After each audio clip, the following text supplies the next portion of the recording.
Hi, I'm Kathy Barker from Software Solutions, and I want to have a look at Copilot, and I want to have a look at Copilot specifically with regards to forms, and I thought I might also include Teams in this little interesting mix.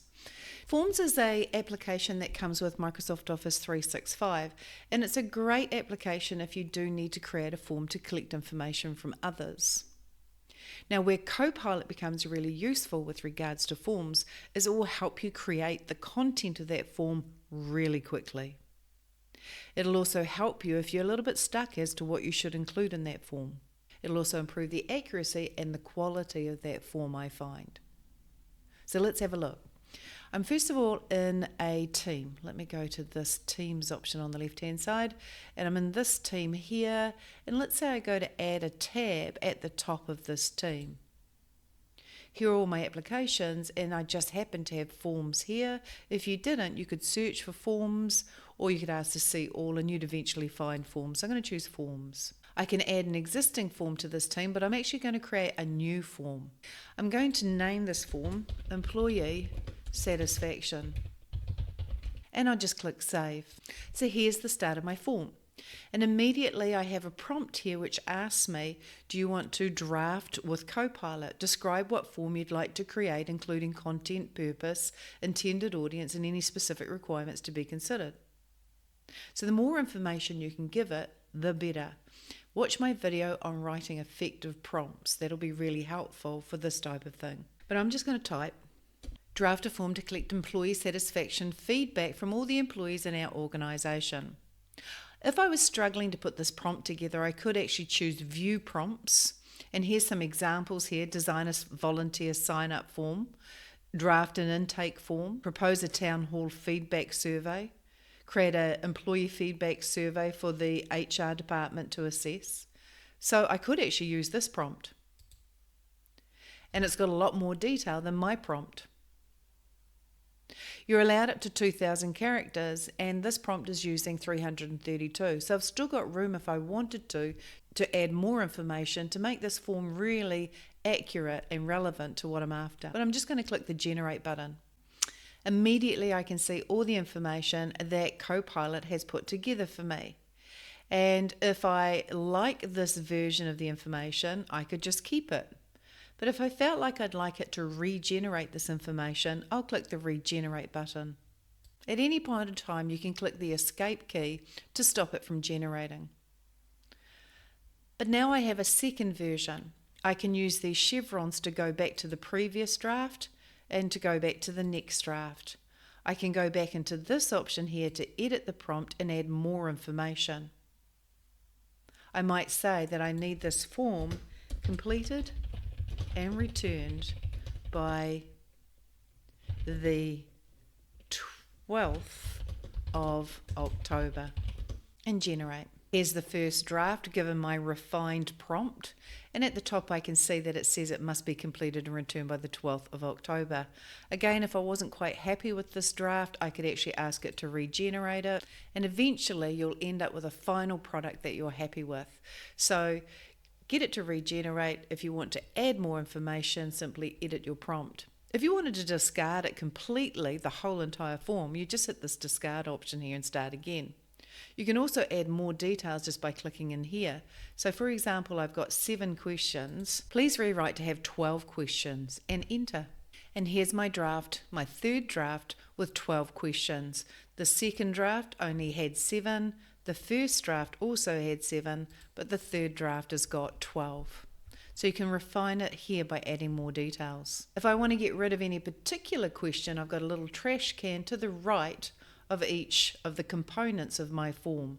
So I can hit the trash can if I wanted to get rid of a particular question. But I'm deciding that I'd like to keep it. And here's my form. I can now edit any of these questions just simply by clicking and typing. I can decide if this question is required, mandatory or not. I can decide if they can give a long answer or not. I can actually copy this question to create another question of very similar nature. I can fire up Copilot if I want to rewrite this particular question. I might rewrite it and say, what is your role and title, and have you had any other roles in this organisation? and I'll generate. And so now it's actually rewritten question 2, and I can replace question 2 with the new question. So we can use Copilot to edit, we can simply edit, we can use this button here to insert a media, that is a video, a picture of any sort of description. We can move the question down in the order of questions and move the question up using these arrows. We can also go into this ellipse here for more settings. I can add a subtitle to this question, I can add branching to this question, and I can also add restrictions. What I might do is hit this preview button and I can preview what my form looks like.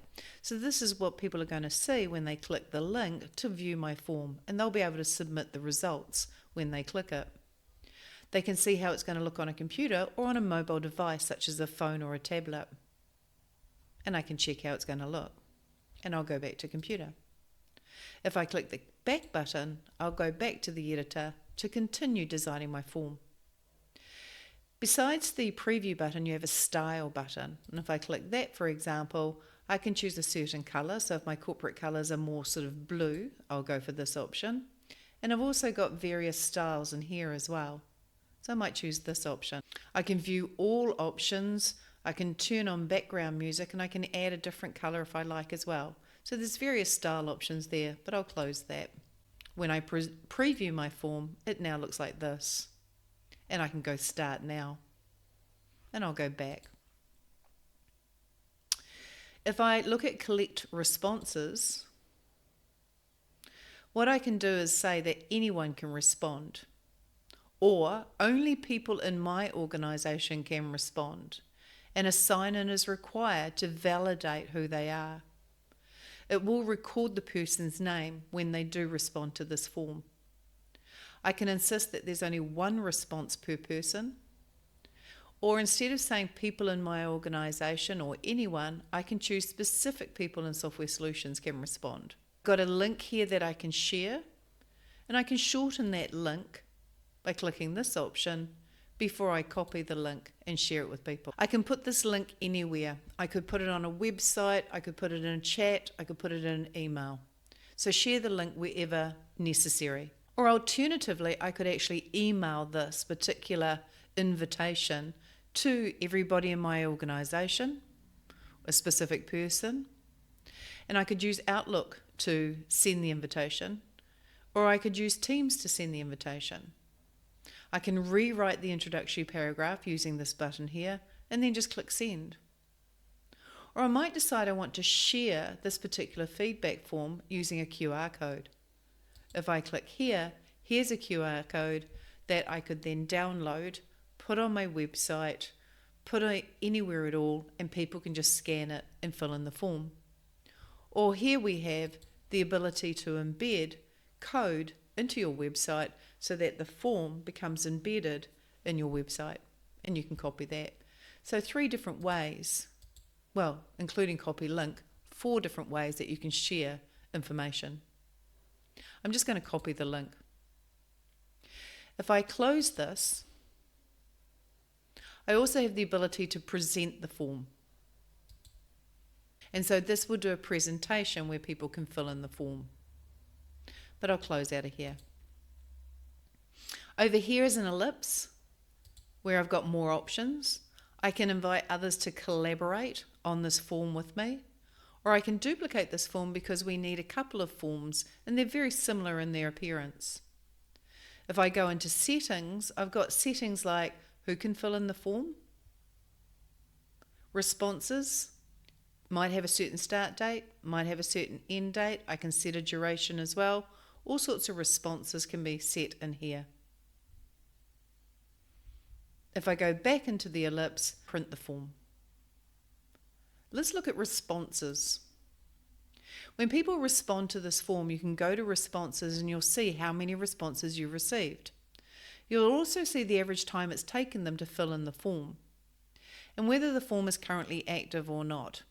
It might say inactive if you'd set an end date in that settings that we looked at earlier.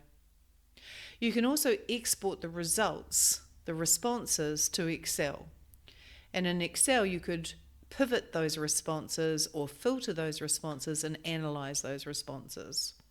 You also have an ellipse here where you can actually share a summary link with others to show the progress and the number of responses and the feedback that you've received so far. So I'm going to go back to questions. Now Copilot also has suggestions here to improve your form. So I'm going to click this little chevron to see what those suggestions are. It analyzes the form. Its suggestions to me is that we attract attention and we boost responses with a more updated design. So I might decide to choose a more updated design like this first one here, and I'll keep it. Now it's suggesting that I change how people interact with your form, allowing recipients to save and edit their responses. I can apply the suggestion. It's wanting me to send a personalized message to boost responses to this form. And I can then start saying to whom and what the message is. But I might skip this option. There are no more suggestions for now, so I can close this particular panel. So Copilot helps you with the content. It helps you with the accuracy and suggestions in terms of quality and appearance. Very helpful for creating forms. If I click this drop down here, I can see the form title is Employee Feedback Survey, and when it was last saved is just now. So that form's saved and it's ready to go. If I go back to my posts, I could make an announcement. My announcement is here, and then I'll just put in the message and I'll paste the link. And then I'll simply post. People can now click the link and fill in the employee feedback satisfaction form. Start now. What is your department? HR. What is your job? Administration. What is your age? How satisfied are you?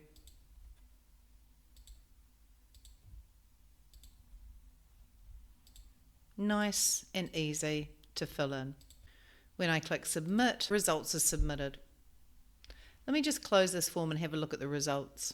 If I choose the form at the top and I choose responses, I can see there's been one response taking an average of 51 seconds. The form is still active, and I can see my response was HR, administration, age is 30, and I can see responses in a numerical form to each of my questions down to question 12. If I click open in Excel, I can see the information in my Excel spreadsheet. So as I collect more and more information, I can then use those results in a pivot table and analyze those results to get insights. If you didn't want to use the form in Microsoft Teams as a tab, right-click, remove. You could simply use the link inside of a chat and people would then go to the form. If you didn't want to create the form within Teams, then just go to your office.com account. From there, go to your app launcher and choose Microsoft Forms. And in here, you'll be able to create a form independently of Microsoft Teams. You can create a new form, you can create a new quiz, you can use any of these templates here, and any forms that you've created will also automatically appear down here. I do hope you've enjoyed this video. Please like and subscribe. My name is Kathy Barker from Software Solutions. Ka kite.